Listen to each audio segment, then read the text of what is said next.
Fala, infoprodutores, estamos aqui novamente para mais um episódio do O Infoprodutor Podcast. Eu, Carlos Barbosa e Renato de Saldanha, o Bravo. E hoje estamos aqui para falar de algo que é muito importante, mas para quem está começando no mercado digital é muito negligenciado, que são os seus direitos, certo? Os direitos trabalhistas, os seus direitos e deveres perante a lei. Então hoje nossa convidada é Vanessa Vasques, do Vasques Advogados.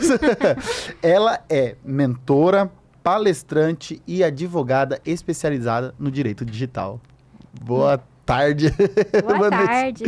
Muito obrigada pelo convite. É muito importante trazer esse conhecimento para esse mercado que a gente sabe que muita gente começa de forma amadora e vai caminhando até o primeiro tombo. Então, é muito importante trazer esses conhecimentos para que as pessoas comecem a se profissionalizar.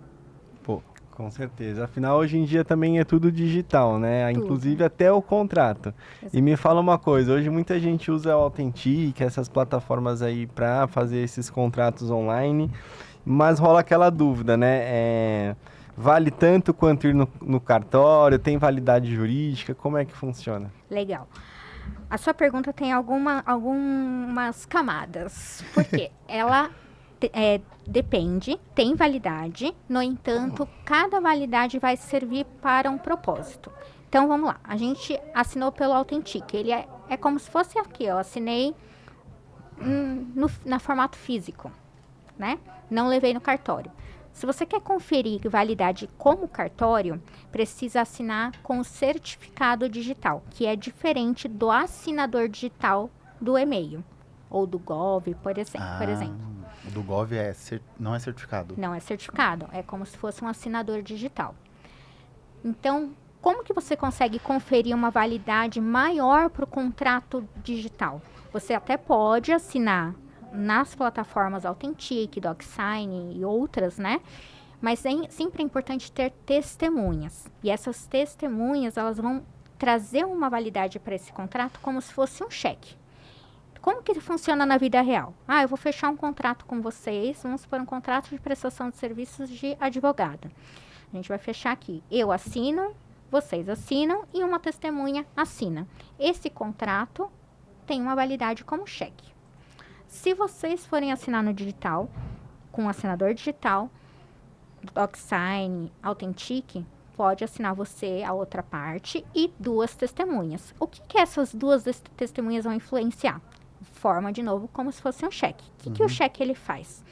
Ele faz uma execução direta. A pessoa deixou de pagar, deixou de cumprir alguma obrigação contratual, não precisa entrar com um processo para reconhecer que aquele contrato foi válido, chamar testemunha, provar, juntar um monte de prova e etc. Todo esse processo que leva muito tempo para confirmar a validade daquele contrato, quando a gente tem duas testemunhas, ele é antecipado. Então, se a pessoa, por exemplo, deixou de pagar e tendo as duas testemunhas, dá para executar muito mais rápido. O que significa isso? A pessoa deixou de pagar 10 mil reais. Eu entro com um processo na justiça, que chama processo de execução, e esses 10 mil reais vão ser determinados pelo juiz que sejam pagos em 3 dias úteis, ao invés de demorar muito tempo. Como que a gente pode substituir essas testemunhas? Através do certificado digital, que é emitido ou pelo eCPF, ou pelo outros órgãos que conferem essa validade de certidão digital, que é como se você fosse no cartório reconhecer a firma, entendeu? Então, porque eu já ouvi muito aquele nome certificadoras. Então, certificadoras é isso, é como se fosse um cartório digital.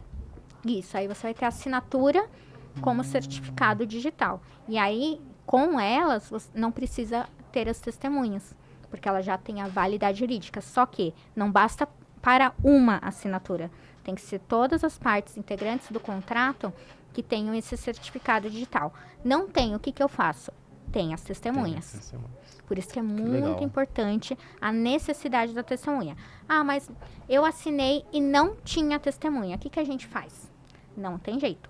Para cobrar, né, para ir atrás desse valor que não foi pago, vai ter que entrar com processo, vai ter que passar por todas as provas, ou seja, reconhecer, vamos supor que é uma mentoria. Ah, eu fechei 10 mentorias pelo valor de R$10.000. A pessoa parou de pagar na 5ª mentoria, vamos supor que ela pagasse com boleto. Vai ter que juntar todos os boletos emitidos e não pagos, vai ter que juntar todas as notificações que foram feitas, vai ter que juntar vários documentos para comprovar que aquele trabalho foi executado, para só então sair uma sentença que determine o pagamento. Aí vai ter recurso, aí vai ter segmento do processo, aí volta, vai para execução, aí que chega na execução. Ou seja, depois de quase 2, 3 anos, volta para execução.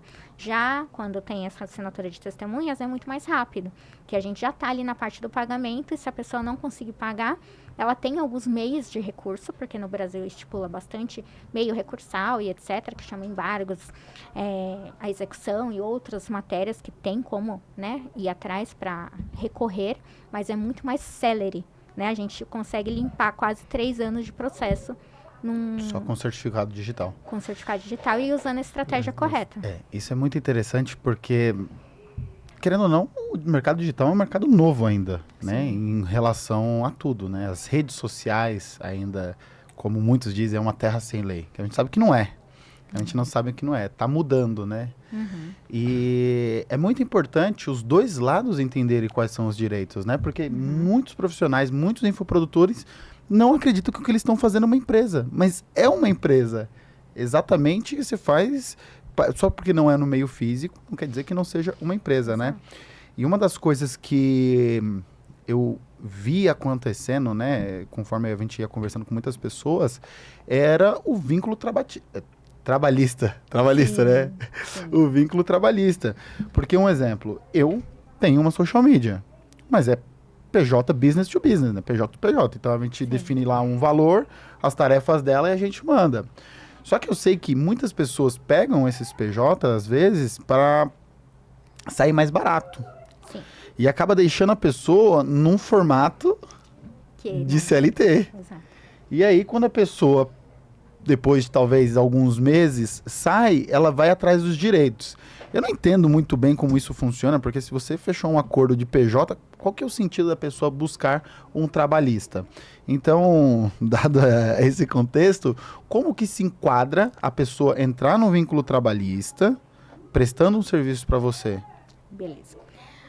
A gente está tendo uma alteração no posicionamento dos julgados ultimamente. Tanto é que quando a gente fala agora sobre pejotização, alguém que tinha um contrato de prestação de serviços e depois vem na Justiça Trabalhista arguir, né, pedir o reconhecimento de vínculo, nós estamos hoje com todos os processos suspensos, porque o STF, né, ou seja, os nossos...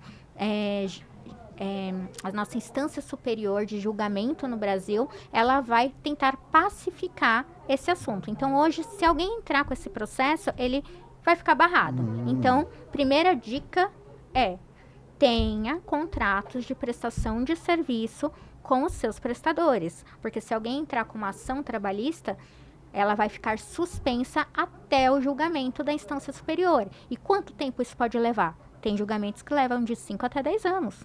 Então, é um tempo aí que você consegue, através de uma estratégia, tentar finalizar esse processo o quanto antes, né? Sem ter que esperar esse julgamento e se livrar dessa demanda o quanto antes. No entanto, o que configura o vínculo trabalhista? A gente tem 5 requisitos que 1 ou 2 deles já configurados configura o vínculo, que é a pessoalidade. Ou seja, você obriga, vamos supor, você contratou a Mariquinha. Gostei do nome. A Mariquinha para ir apresentar na sua empresa, fazer alguma prestação de serviços. Então, só a Mariquinha pode ir, ela não pode mandar o Joãozinho. Então, pessoalidade. Quando você contrata uma empresa, você pressupõe que você contratou a empresa e todos os colaboradores daquela empresa. Então, se você contratou a socialmedia.com.br, que tem a Mariquinha, mas ela tem o Joãozinho, o Paulinho e outra pessoa, qualquer um deles pode prestar o serviço para você. Só que tem gente que exige que seja a Mariquinha, até porque a pessoa às vezes nem tem uma força de trabalho junto com ela na empresa. Às vezes a pessoa é eu empresa, né? Eu presa. Então, acontece muito dessa situação. Outro requisito é a onerosidade. O que é a onerosidade? É esse pagamento mensal de um valor fixo que cai na conta da pessoa todo o mês. Caramba, eu não sabia disso. Então, vamos supor, contratou a Mariquinha para social media da empresa dela e aí vocês fecharam um pacote que ela vai receber R$3.000 no mês para fazer determinados trabalhos para você, caindo toda vez aqueles R$3.000. Isso pode configurar a onerosidade. Outra situação, pessoa física ou jurídica. A pejotização é entre que as pessoas têm esse contrato de prestação de serviços, mas muitas vezes a pessoa que é contratada, ela não tem uma empresa aberta. Então, ela é contratada como autônomo, no CPF dela mesmo. Então, por isso que entra no requisito da pessoa física. Por isso que o vínculo, na maioria das vezes, nem essa suspensão dos processos trabalhistas tem como levantar, porque a pessoa foi contratada direto na pessoa física dela. Ou seja, aquele valor mensal cai sempre na conta dela, pessoa física, e não na pessoa jurídica. Então, aí a gente já está com três requisitos. Qual que é o quarto? A não eventualidade. Ou seja, a pessoa está sempre ali, indo, comparecendo na empresa ou falando, estou aqui online, estou aqui, entrei no Meet. Carga horária. Carga horária. Então, tá ali sempre, uma vez, 2 vezes, 3 vezes na semana, 4 vezes, às vezes até o final de semana, às vezes de noite, de feriado. Aí, a outra coisa que é muito importante, que é a cereja do bolo, que é a subordinação. O que é a subordinação? A pessoa vai fazer aquilo que eu mandar. Então, é como se a pessoa fosse... A pessoa que foi contratada, ela tem um patrão e não uma prestação de serviços. Quando você contrata alguém como prestador de serviços, você fala para ela, eu quero esse pacote, nesse formato aqui, etc. Ela escolhe se ela vai trabalhar de manhã, tarde ou noite. Ela escolhe se ela vai pegar aquela demanda e passar para algum parceiro dela. Ela que define quando que ela vai trabalhar. Se ela quiser fazer todo o pacote do mês, num dia, e entregar para vocês, entregar para a pessoa que foi contratada, né? Ao longo do mês, ou entregar tudo de uma vez só, ela define o quanto ela quer trabalhar. Então, a gente vê uma situação de quebra do requisito muito forte, porque é só 1, 2, 3 desses ser reconfigurado que a gente tem o reconhecimento de vínculo.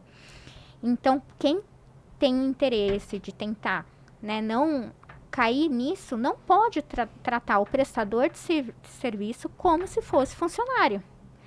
Eu atendo clientes que ele vira para mim e fala, eu contratei o prestador, mas aí o funcionário não veio, chegou aqui na minha empresa às 8 horas da manhã. Se ele é prestador, ele não precisa chegar às 8 horas da manhã. Ele pode chegar a hora que ele quiser. Ele fez a demanda dele e foi embora. Sim. Então, de fato, o que a gente vê aqui no Brasil que acontece é muita confusão entre prestação de serviço e funcionário CLT. Porque, apesar do liame ser muito fino, existe como você tratar o prestador como prestador e o funcionário como funcionário. Olha, eu não sei se eu sou de acordo, né? Mas a regra é regra, lei é lei, porque na minha cabeça, se vocês acordaram uma coisa, se você vai me pagar, porque minha primeira profissão foi TI. E no TI, para quem é desenvolvedor, tem muito esses dois formatos, né? Sim. E muito deles você vai para a empresa, mesmo sendo PJ. Só que, se vocês acordaram, né? Parece que o governo, ele tá ali... É porque existe dois lados, né? Existe a empresa que ela tá abusando, né? Do poder. E tem a pessoa que realmente aceita. Mas é complicado, porque senão... O que aparenta ser é que pode virar uma bagunça para quem está contratando. Sim. Porque se eu contratei e ela não quiser fazer de qualquer jeito, ela pode fazer de qualquer jeito a contratada porque ela não tem nenhum vínculo. Então, é a questão do combinado não sai caro. Não sai caro. Então, se a gente tem um contrato bem estabelecido de prestação de serviços e um acompanhamento de uma assessoria jurídica para a pessoa entender, né, para a empresa entender qual é o meu limite de prestação de serviços e qual é o meu limite que entra na questão do CLT, ela consegue se desvincular dessa situação. ela consegue ter uma documentação forte que demonstre que a pessoa foi contratada com uma prestação de serviços, que ela não cumpre jornada, ela não cumpre horário, ela cumpre o quê? A entrega da demanda que foi ali combinada. Agora, o que nós vemos muito e rotineiramente são empresas que contratam a um custo menor, sem fazer sequer contrato de prestação de serviços, e aí exige que a pessoa esteja 8 horas da manhã na empresa, que saia, faça até hora extra, até fala, eu não paguei seu vale, você não fez X coisa. A pessoa não pode indicar outra pessoa para fazer o trabalho no lugar dela, por exemplo, e aí, claro que vai configurar o vínculo. Nesse caso aí, a empresa está sendo sacana, né? Porque nesse caso, de fato, está desvirtuando a prestação de serviços. Então, o que eu acho que as empresas precisam tomar conhecimento é como que funciona isso na legislação. Porque, às vezes, a pessoa também não sabe. E infelizmente, a gente não pode alegar o desconhecimento de lei. Ninguém pode falar, eu não sabia que isso não estava na lei.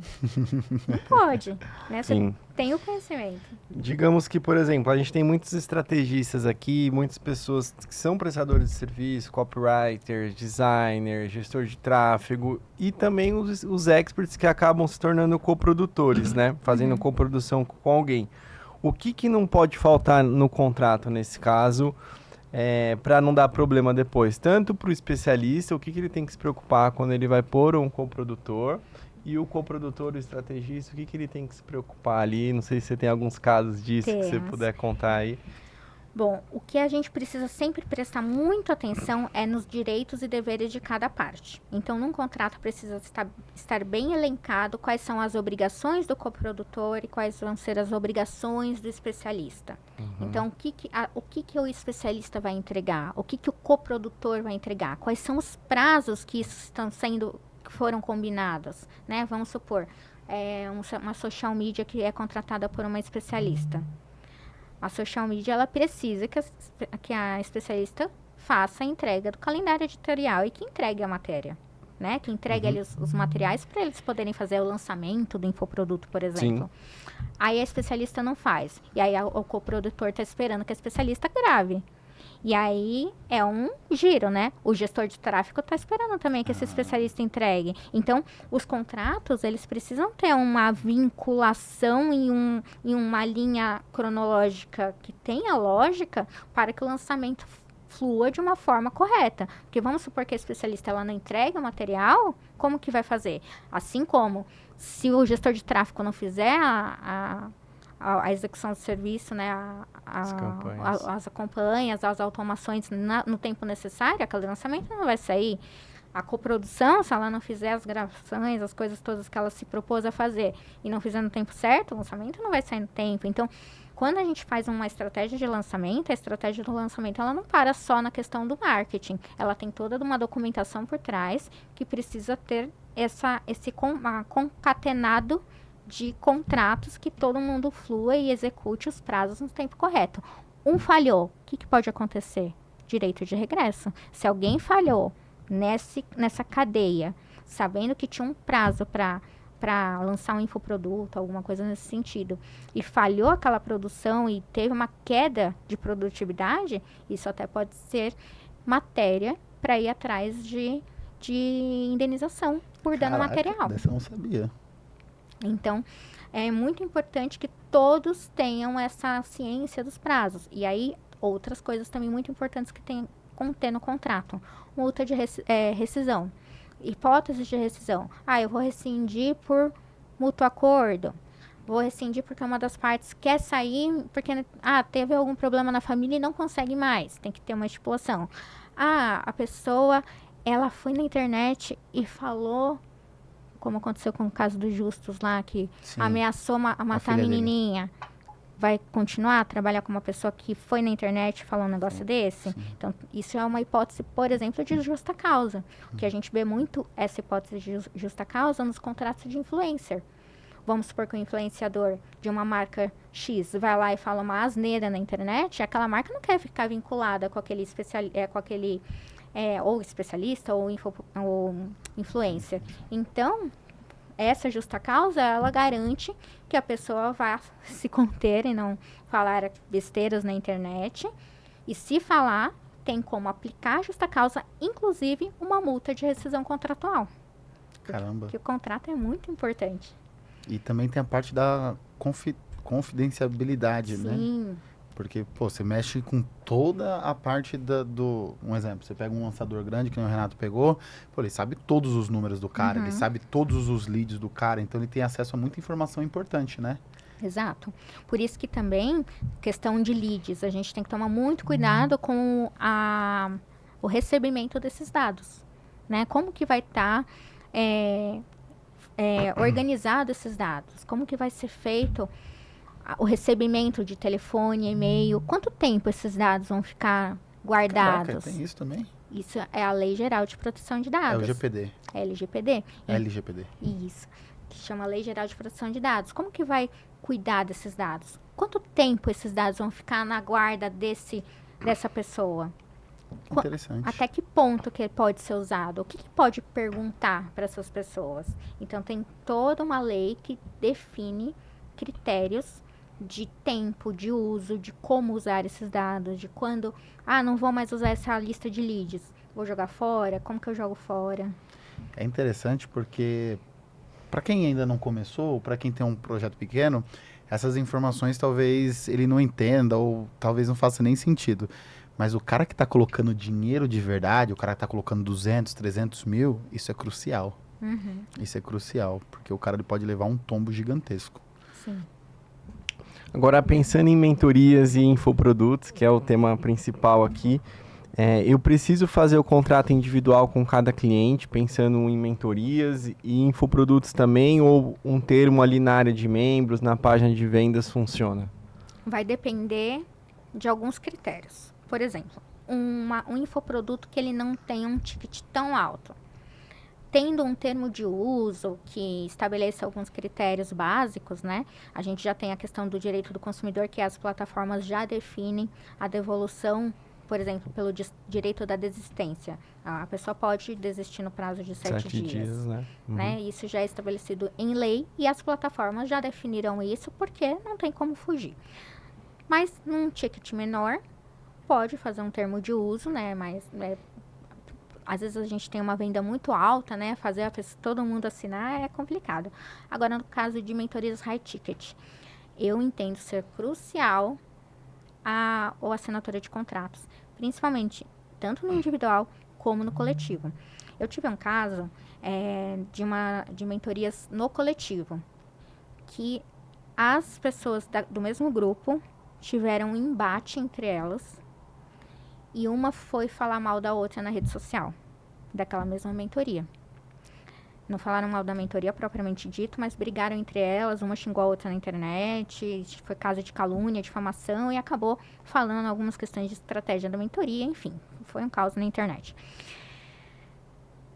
Como que o mentor vai lidar com outras pessoas do mesmo grupo se não tem um contrato que não permita que isso aconteça? E se acontecer, qual que é a responsabilidade dessas pessoas que foram na internet, um brigar com o outro na internet? Porque isso acaba manchando a imagem do mentor. Porque você tem um grupo ali de 5 pessoas e eles começam a brigar entre eles, como que você faz? Sim. Então, tem que estar estabelecido num contrato. Assim como o vazamento de informações, de estratégias. Porque a mentoria, ela é o quê? A vivência daquela pessoa ao longo do tempo para ela aplicar o que ela vivenciou na vida dela para que as pessoas apliquem na vida e tenham resultados mais rápidos com a expertise do outro. Se elas vão na internet e acabam compartilhando parte da estratégia ou parte dessa mentoria, como que fica a questão do sigilo e da confidencialidade?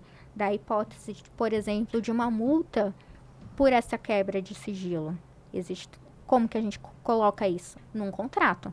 Vamos supor que não tenha contrato. Quem que vai definir isso? Será um juiz.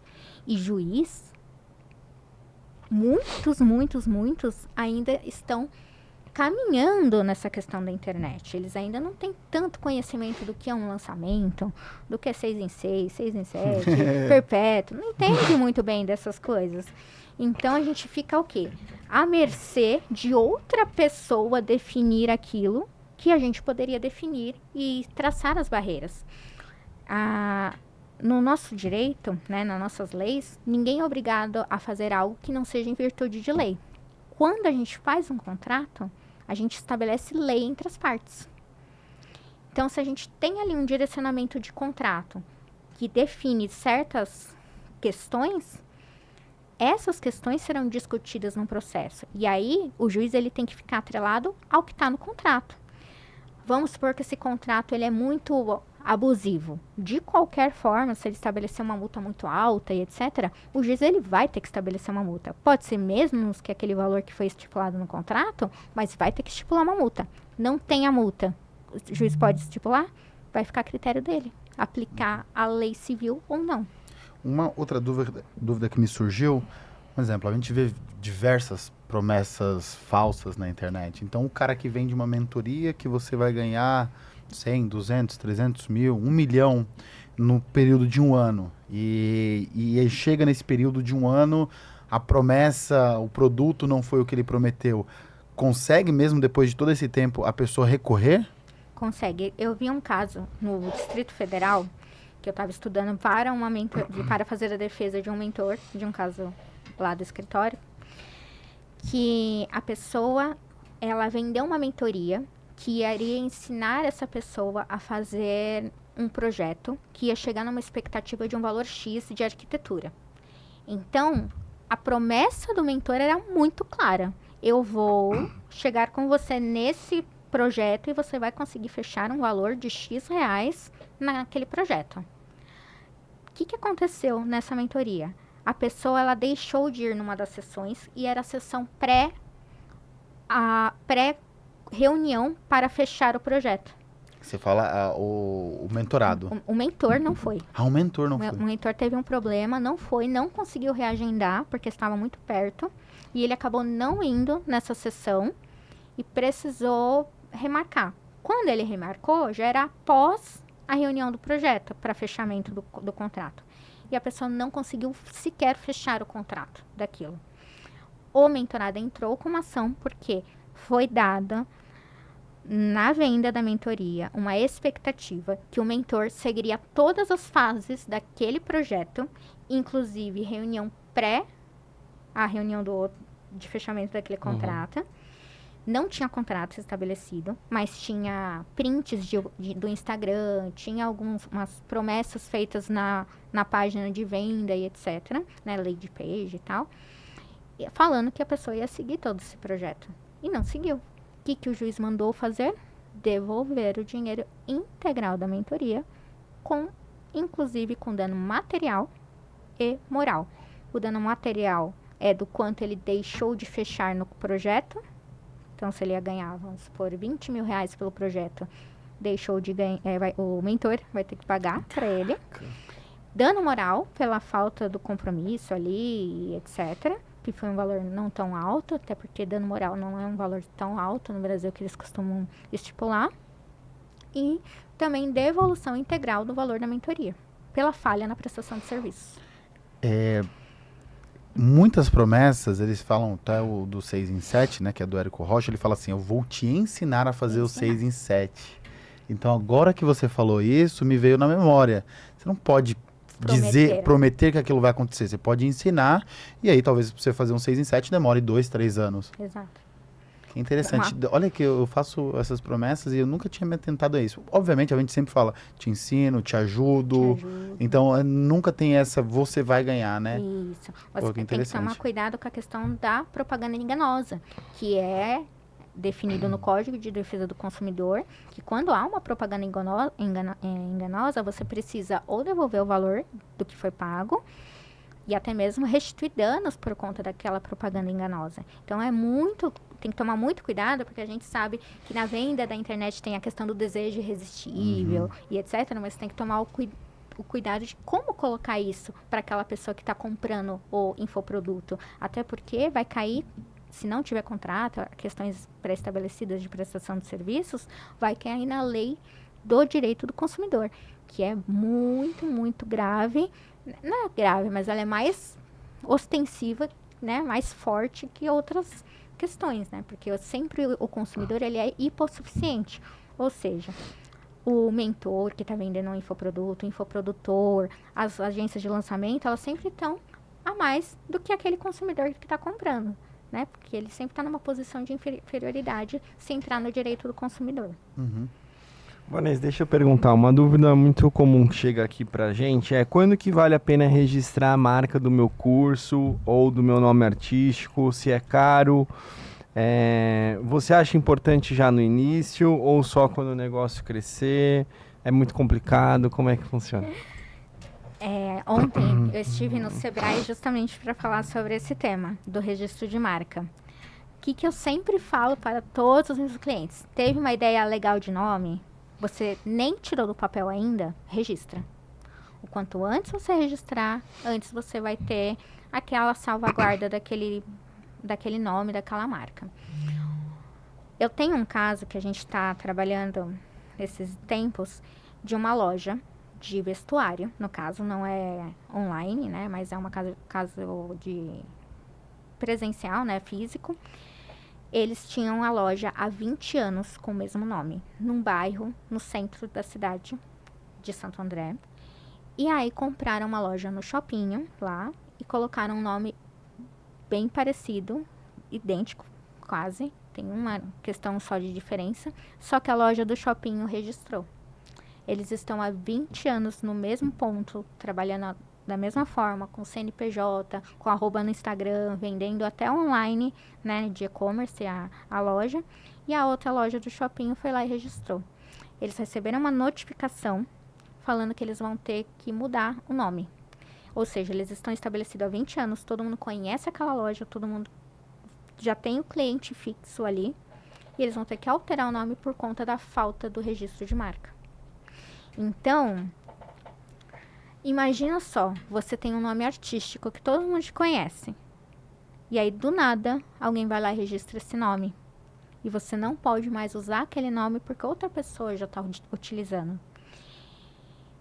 Todo o seu branding, todo o seu investimento em marketing, todo o investimento em gestão de tráfego na internet, todo o domínio dentro do site, os arrobas. Tem gente que pensa que é só comprar o domínio e já tá Exato. pronto, né? Agora ninguém pode usar a minha marca, mas Exato. tem esse registro, Tem esse então, que é registro. importante ter.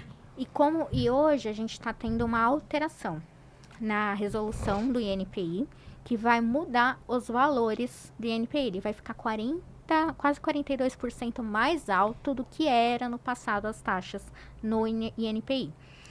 Então, além de pagar o profissional que vai te assessorar, né, naquele registro, as taxas vão ficar um pouco maiores.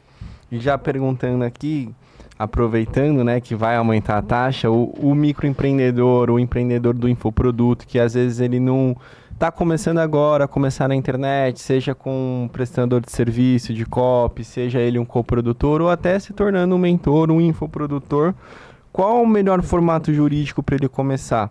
É MEI, é LTDA, é empresa individual? O que você recomenda? Depende do faturamento. Tem alguma dica de quando vale a pena formalizar ou já começar abrindo o CNPJ, realmente abrir o MEI? A gente sempre orienta a fazer a abertura do CNPJ, até porque para você fazer retiradas altas nas plataformas digitais, já vai precisar, né? Você já precisa ter um limite ali maior do que o CPF. O CPF, as plataformas digitais, na Hotmart, etc., eles limitam um valor. Quando você tem o CNPJ, ela deixa você levantar o quanto você quiser, Perfeito. recolhendo ali as taxas da plataforma. Quando as pessoas abrem um MEI, que ele é interessante por algumas razões, né, questão do faturamento, tributo, etc., as pessoas acabam não pensando em algo na questão jurídica, porque muito vão, né, pelo contador, o contador dá ali as hipóteses, né, vai pela questão do planejamento tributário, da questão do imposto mesmo. Só que o MEI, ele não diferencia o CPF do CNPJ. Você tem o CNPJ, só que vamos supor que você, pessoa física, bateu o carro. Vamos supor que bateu um carro de um valor alto aí. Vocês que são bons de carro. Fala aí um carro que dá muito prejuízo se bater. Uma Porsche. Uma Porsche, que custa quanto? Sei lá, $500.000, $1 milhão. R$500 milhão. Você bateu numa Porsche, não tem dinheiro para pagar essa Porsche. O caso do menino do Lava Rápido, vocês viram? Que ele pegou não a sei. Ferrari, o menino andava Ah. rápido, não sabia dirigir, apertou o carro, apertou demais o acelerador e o carro bateu no poste. Ai, meu Deus. E aí o dono da concessionária que teve que pagar pro dono do carro. Aí, então, num caso de você bater uma Porsche aí que custa R$500 mil no seu CPF, você que vai ser, né, o pessoal dono da Porsche que vai atrás do seu nome, etc. E aí você abrir um MEI e vai ganhar lá seus muitos dinheiros lançando seu infoproduto no MEI. A pessoa entrou com o processo contra o CPF, descobriu que você tem MEI, o que Consegue faz? pegar o dinheiro também. Pede o bloqueio e o levantamento da Hotmart, da Eduz, ou onde seja que você fez o lançamento do infoproduto, daquele valor para custear a indenização do dano material que teve no carro. Então, como que faz para fazer com que a empresa seja individual? Que ela não se comporte com confusão patrimonial, que é isso que a gente chama no direito, né? Confusão patrimonial. Abrindo uma microempresa, uma LTDA ou outra, porque aí a gente tem entes personificados diferentes da sua pessoa física. Então, quando tem uma microempresa, que já basta para você, né, abrir o CNPJ e entra ali na questão do simples, né, da questão do fator tributário, já é diferente do MEI.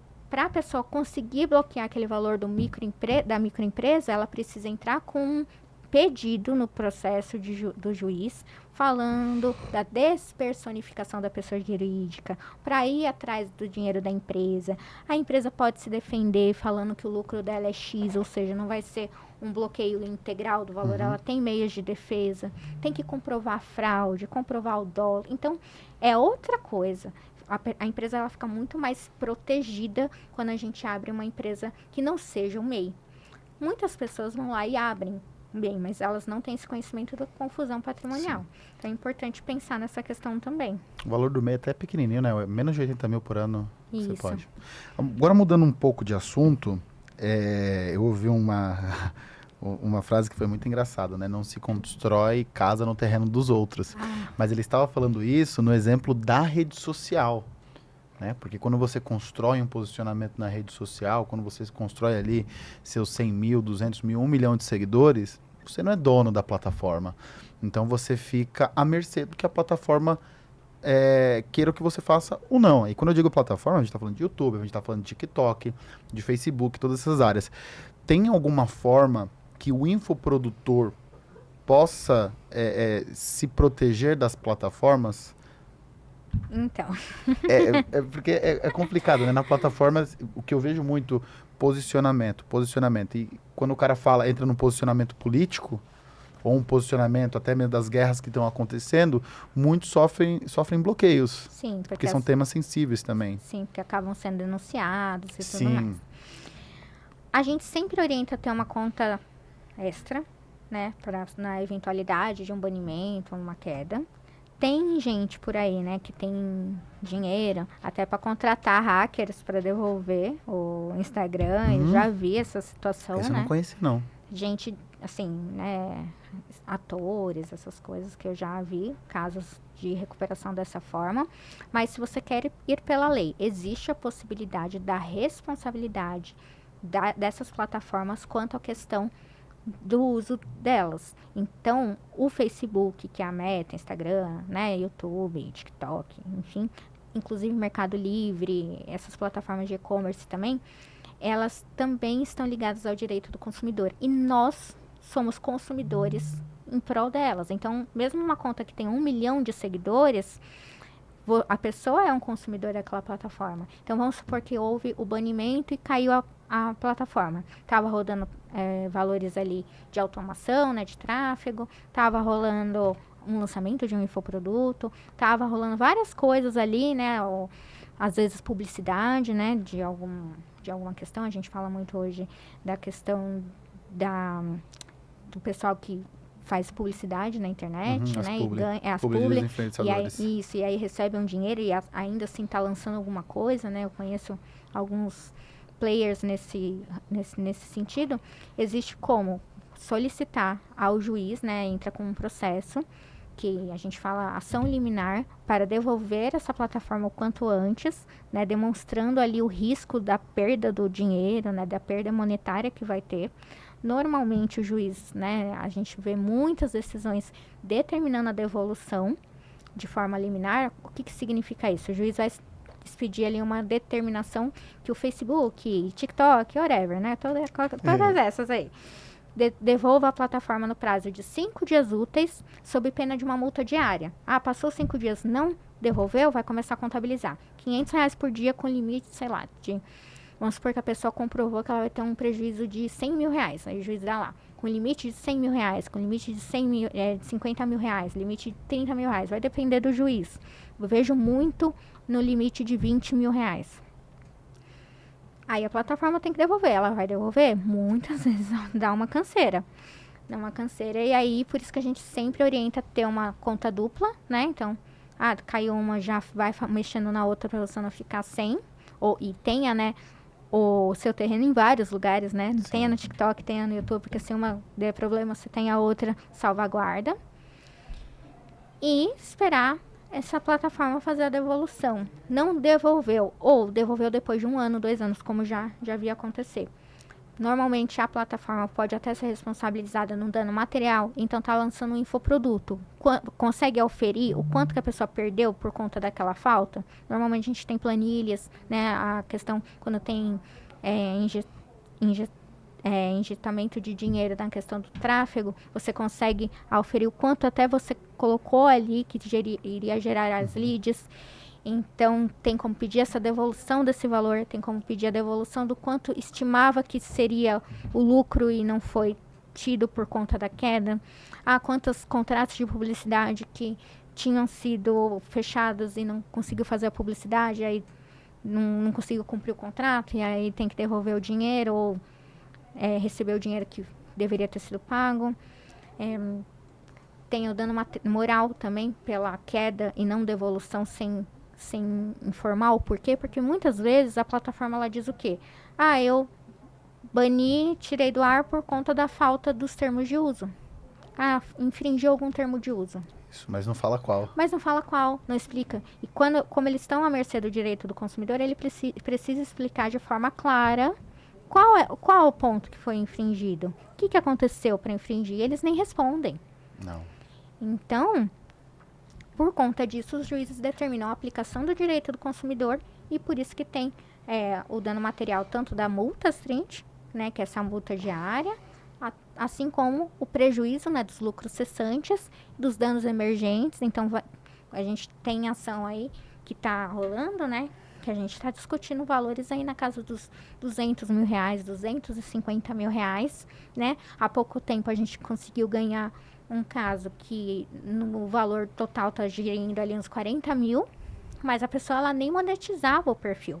Então, até uma pessoa física que ela perdeu o Instagram, perdeu alguma rede, às vezes ela guardava fotos de família, alguma coisa nesse sentido, ela tem a possibilidade de reaver isso por conta dessa questão do direito do consumidor, que as plataformas elas precisam seguir o que está na lei. Caramba, que aula, hein, meu? Que aula, cara. Tem muita coisa. E é um ponto até interessante porque a maioria de nós desconhece essas leis. A maioria de nós desconhece. Porque se eu tivesse bloqueado a minha conta, eu ficaria triste e segue, né? Próximo. Então é interessante nós sabermos dos direitos e dos deveres também, né? Sim. Eu vejo muita gente migrando esse modelo do infoproduto para um produto de recorrência, né? Comunidade, clube, assinatura mensal, tem alguma diferença no contrato ou cuidado jurídico para esse tipo de produto? A gente sempre sugere a questão do contrato, ou pelo menos um termo de uso ali que a pessoa confirme que ela tem ciência de como utilizá-lo.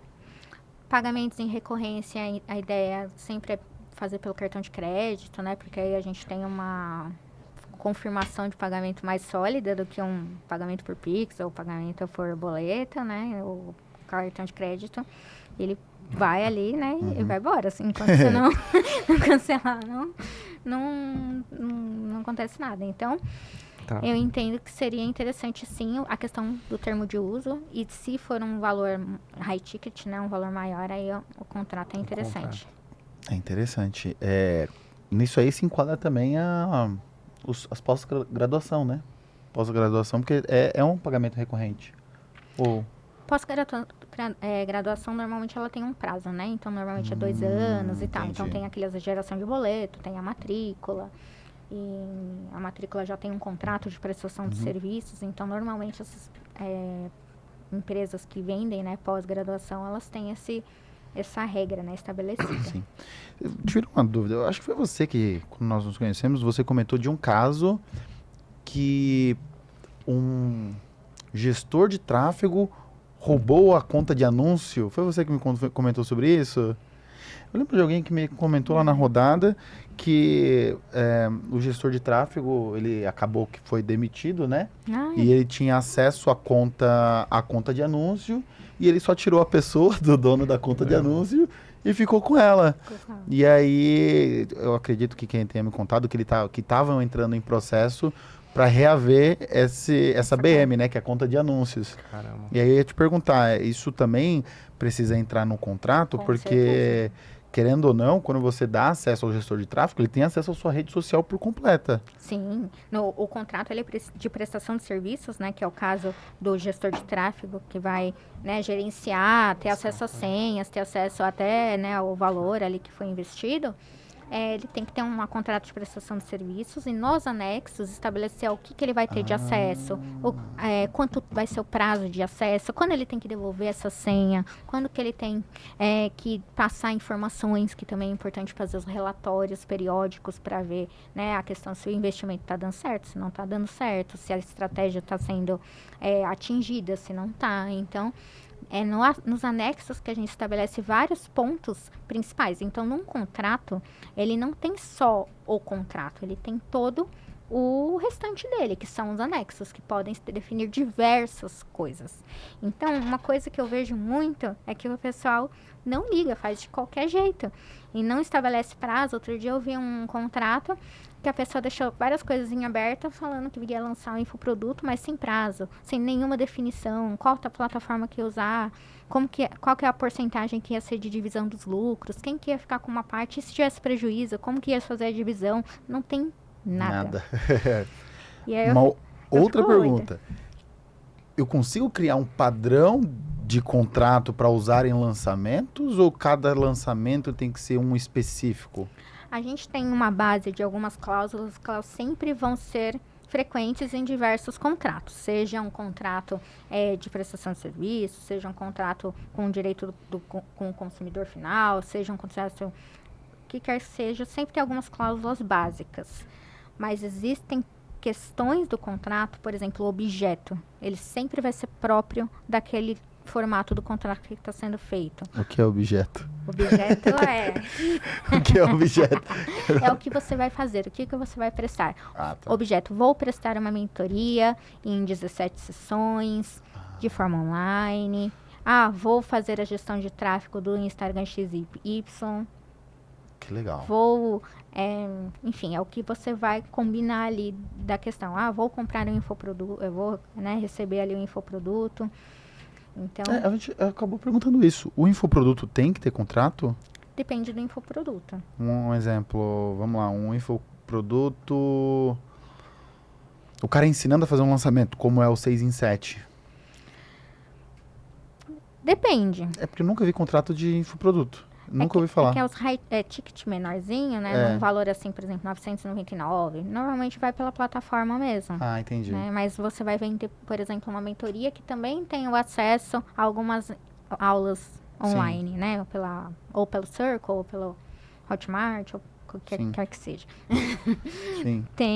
Aí vai ter um contrato, porque vai estipular, você vai ter o acesso a tanto tempo nas aulas em tal questão. Sim. Entendeu?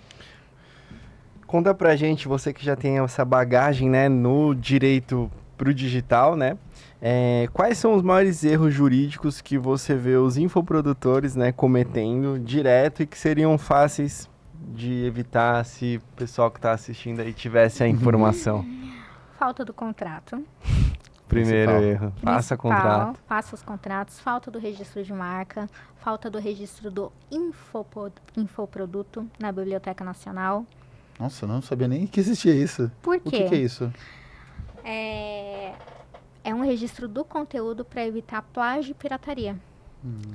Normalmente, né, quando é uma venda de e-book, ou normalmente você vende as videoaulas com e-book, né, o material de aula, por exemplo.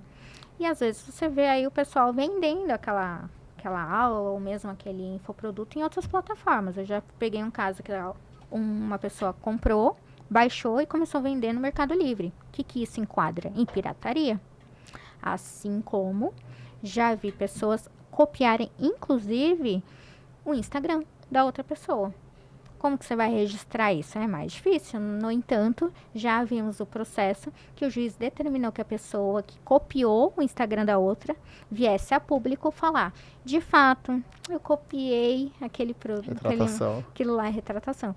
Copiei, peço desculpas, né? Me inspirei, mas me inspirei demais.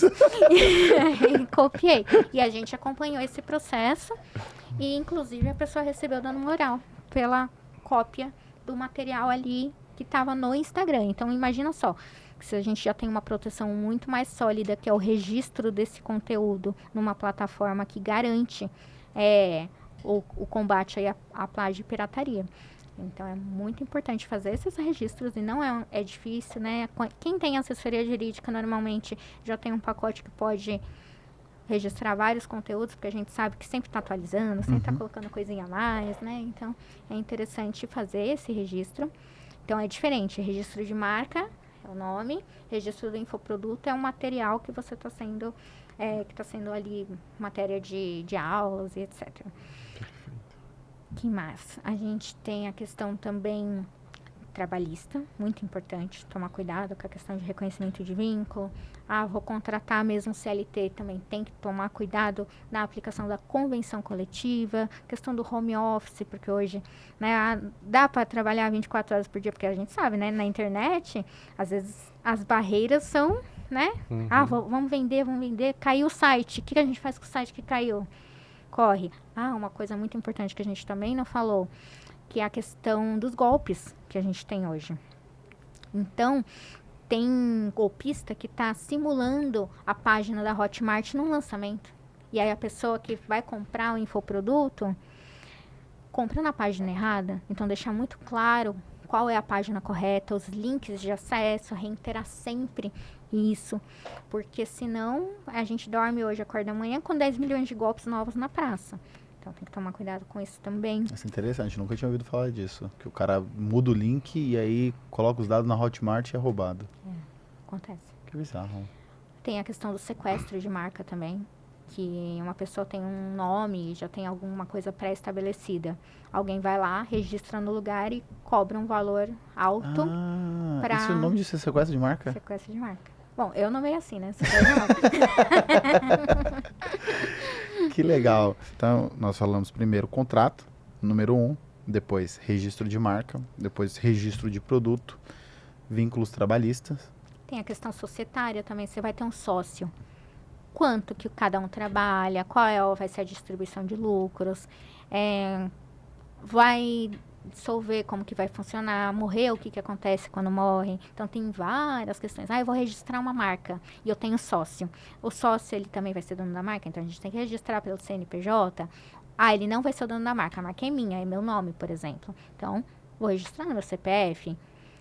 Se a pessoa morrer, tem como transferir essa marca para alguém? Tem. Então, assim, vai ser objeto de inventário? Existe também essa questão. A marca, ela é um ativo, ela vira um valor que ela anda até em separado do CNPJ. Você pode ter um nome de uma marca X, né, ou infoprodutor, por exemplo, e ter uma marca, um CNPJ com outro nome, e aquela marca, apesar de você receber aquele valor que você recebe da marca no CNPJ, o CNPJ é uma coisa, a marca é outra. Você consegue vender esse ativo de marca desvinculado desse CNPJ, dependendo da situação, ou desvinculado do CPF. Sim. Se porventura a pessoa morrer, como que vai fazer com essa marca que está no CPF dela? Ela tem que ser objeto de inventário, vai transferir para a pessoa, tem como fazer a transferência também no INPI. Então, tem várias situações que, assim, quando a gente começa a falar da empresa, abre um leque, assim, como se fosse esses mapas mentais de vários pontos que a gente tem de problema. Eu tô com um problema também com mentores que falaram mal deles na internet. Teve uma situação aí de injúria, calúnia, difamação, que está sendo objeto da parte criminal. Além da civil, que é a responsabilidade do dano moral. Então, por exemplo, o caso que aconteceu aí com a filhinha do Justus, né? Isso vai ser algo criminal também. Além do civil de indenização do dano material, do dano moral, também vai ter a questão criminal, porque o que a pessoa falou vai contra a lei. Sim. Então, a gente abre um leque para diversas áreas. E nesse caso de contrato societário, eu sei bem, né? A Vanessa, ela é a advogada que está fazendo a dissolução da minha empresa. Então, quando eu abri a empresa com o Giovanni, a gente fez um contrato generalista? Ele é mais genérico. Genérico, essa era a palavra. Genérico, então depois vários probleminhas, né? Vários probleminhas. Mas graças a Deus tá indo bem. O CESP aceita meu contrato.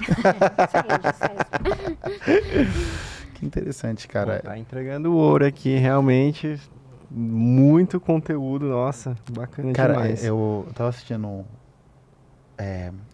o conselho, né, do Flávio Augusto, e ele dá um exemplo. Ele fala assim, às vezes a empresa ela não morre no início, ela morre quando ela dá aquele boom. Sim. E aí essas partes de contratos não estão bem estruturadas, essas partes de sócio, de funcionários. Então ele fala assim, não é que o cara ele morreu no caminho, é que na hora que o cara deu um boom, ele não estava preparado. Eu tive um caso que a pessoa ela era denominada como diretora de arte de uma empresa.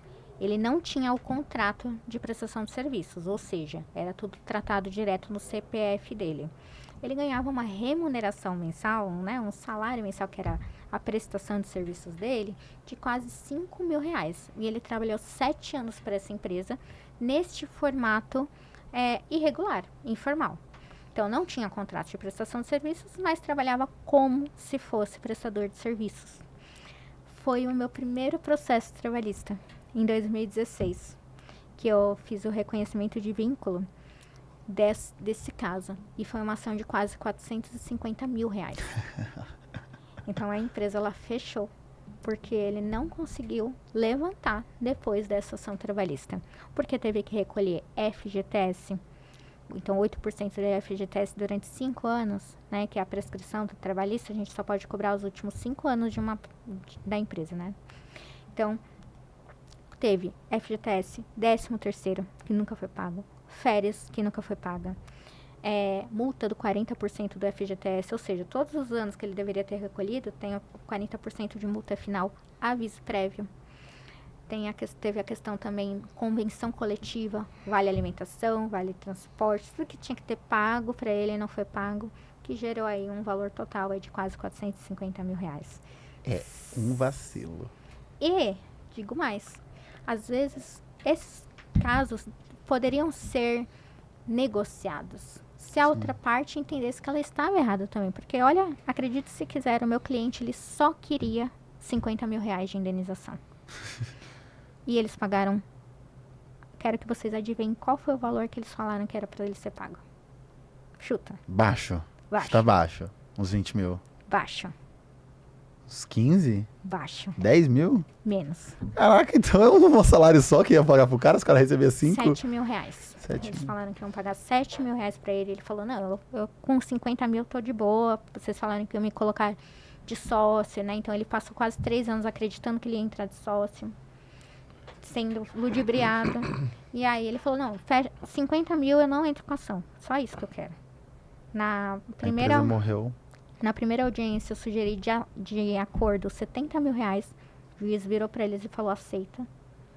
Eles ofereceram 5.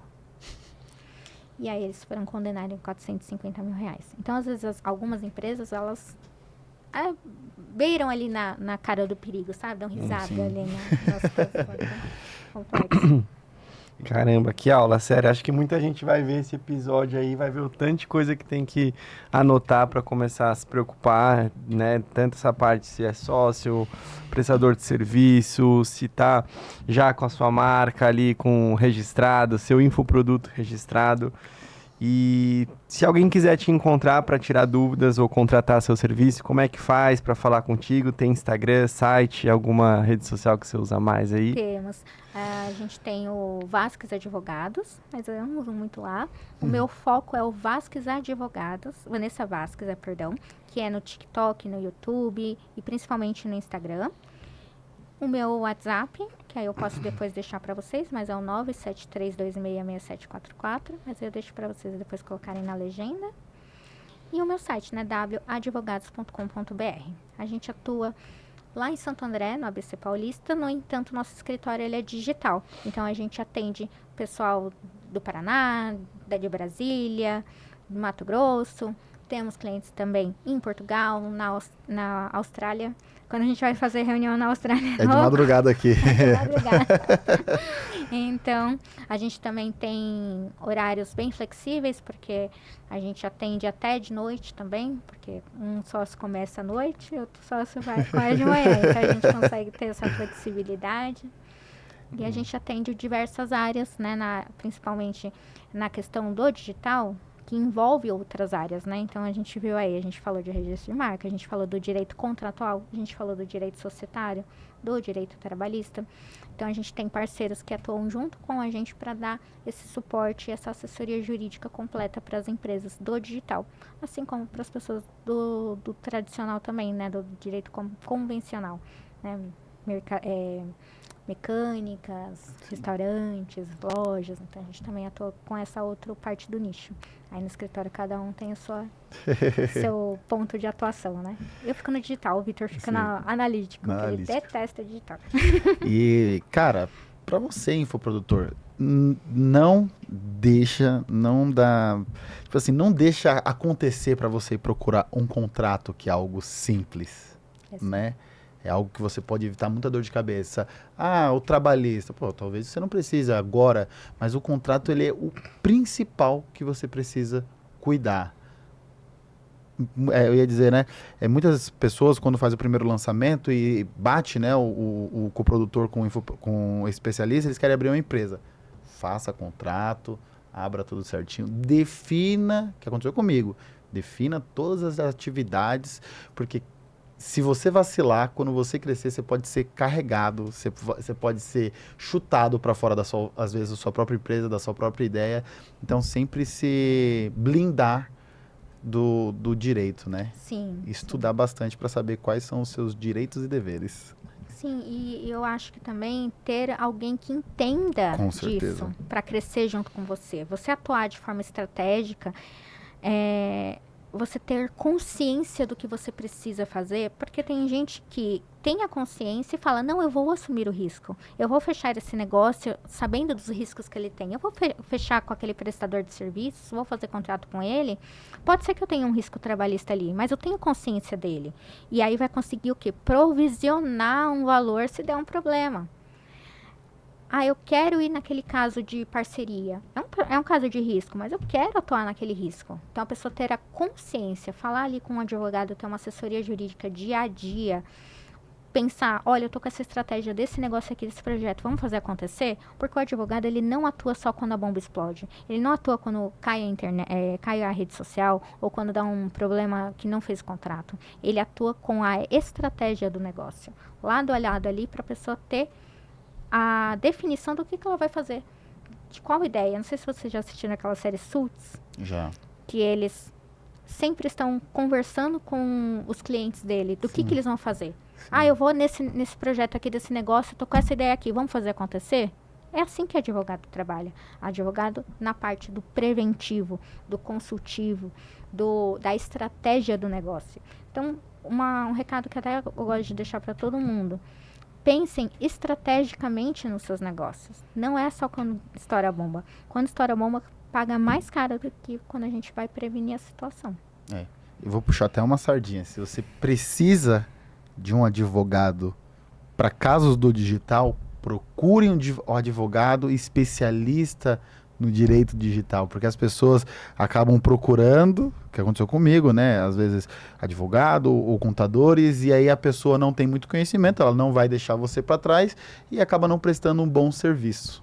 Então, vai no advogado, vai na Vanessa, Obrigada. Vai no Vasques Advogados, porque, cara, eles sabem do que estão falando, né? É especialista nisso, né? Com certeza. Obrigada Vai pela estar aí todas as oportunidade. redes sociais dela e do infoprodutor aí, Renato de Saldanha, o Carlos Barbosa. E se você não é inscrito aí, já se inscreve no canal, deixa seu like, que foi sensacional. E se tiver alguma pergunta, deixa aí que depois a gente manda pra Vanessa, quem sabe ela responde lá no perfil dela.